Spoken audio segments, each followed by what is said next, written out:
दोस्तों, study with Mithilesh के YouTube channel पर आप सभी का हार्दिक स्वागत है।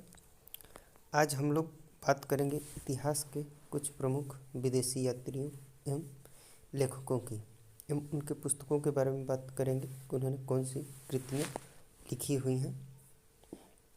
ये सब एग्ज़ाम की दृष्टि से अत्यंत ही महत्वपूर्ण है एवं इन्हें हमें याद रखना बहुत ही ज़रूरी है। आइए बारी बारी से हम लोग सबको देखते हैं और याद करने की कोशिश करते हैं।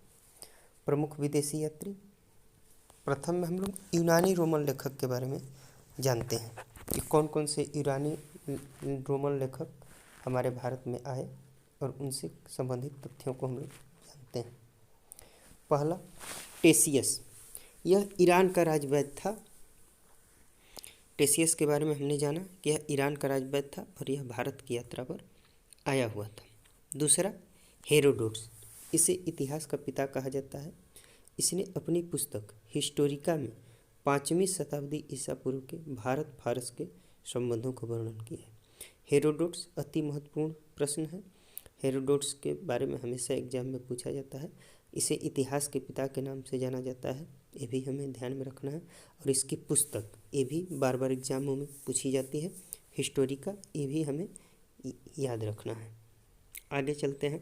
तीसरा नंबर, निरियाकस, अस्टियोबुलस और एनेसिक्रिटस, ये सिकंदर के साथ आने वाले लेखक हैं। इनमें से कुछ सिकंदर के सेनापति हैं जो कि सिकंदर के साथ आए हुए थे और इन्होंने भारत के संबंधों का, भारत के बारे में, उस समय भारत की क्या स्थिति थी उसके बारे में इन्होंने बताया है। चौथा, मेगास्थनीज, अति महत्वपूर्ण। मेगास्थनीज के बारे में बार बार एग्जाम में पूछा जाता है।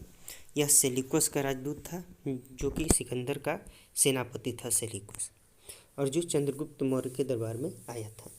इसकी पुस्तक इंडिका मौर्य समाज की अच्छी जानकारी देती है। तो हमें मेगास्थनीज के बारे में भी याद रखना है और इसकी पुस्तक के बारे में भी याद रखना है, दोनों ही इम्पोर्टेंट हैं।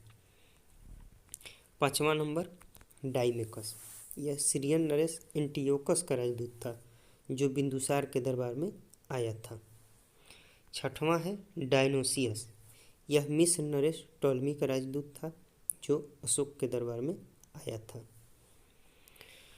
7वां, टॉलमी, इसने 2री सदी में भारत का भूगोल लिखा। इसको ध्यान रखना है, भारत का भूगोल पुस्तक किसने लिखा? तो टॉलमी ने लिखा। प्लिनी, इसका भी पुस्तक बड़ा इम्पोर्टेंट है, नेचुरल हिस्ट्री नामक पुस्तक इसने लिखा है और इस पुस्तक को हमें ध्यान रखना है क्योंकि पुस्तकों से ही ज़्यादा क्वेश्चन बनते हैं। तो हमें पुस्तकों को क्या करना है, ध्यान में रखना है। आगे चलते हैं। अब हम लोग चीनी लेखकों के बारे में जानते हैं जो चीनी लेखक भारत की यात्रा पर आए हुए थे। तो पहला नाम आता है फाहियान का।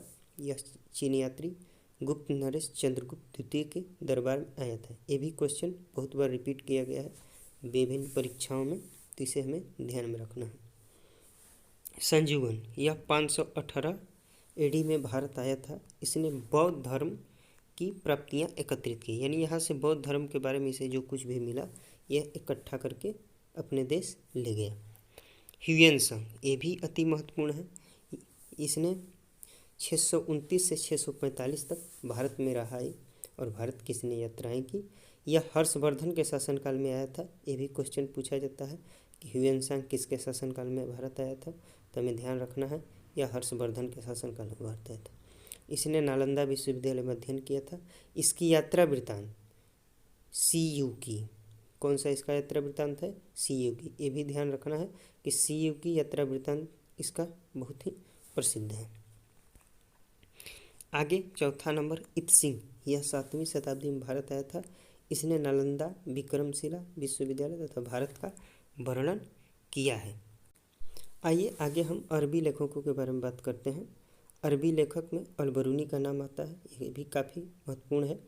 यह मोहम्मद गजनवी के समय भारत आया था। जब मोहम्मद गजनवी भारत पर आक्रमण किया था तो उसी के समय यह भारत आया था। इसकी पुस्तक किताब उल हिंद या तहकीक हिंद है, जिसे हिंदी में भारत की खोज कहा जाता है। इसने राजपूतकालीन समाज, धर्म, रीति रिवाज पर सुंदर प्रकाश डाला है। तो इसकी पुस्तक को हमें याद रखना है कि अलबरूनी की पुस्तक किताब हिंद या तहकीक हिंद है। आगे चलते हैं हम लोग, कुछ अन्य लेखक हैं, इन्हें भी जान लेते हैं। तारानाथ, यह एक तिब्बती लेखक है। इसने कंग्यूर तथा तंग्यूर नामक ग्रंथ की रचना की थी। दूसरा है मार्को पोलो, यह पांड्य देश की यात्रा पर 13वीं सदी में भारत आया था और इसने पांड्य साम्राज्य के बारे में जानकारी दी है। तो ये रहे हमारे कुछ लेखक, और ये बहुत ही इम्पोर्टेंट भी हैं, इन्हें हमेशा ध्यान में रखना है। इस वीडियो को 1-2 बार आप देखेंगे तो ये याद भी हो जाएगा, क्योंकि इसमें कुछ खास है नहीं। तो आप लोग इसे देखिए और पसंद आए तो इस छोटे से चैनल को सब्सक्राइब कीजिए, लाइक कीजिए और अपने दोस्तों में शेयर कीजिए।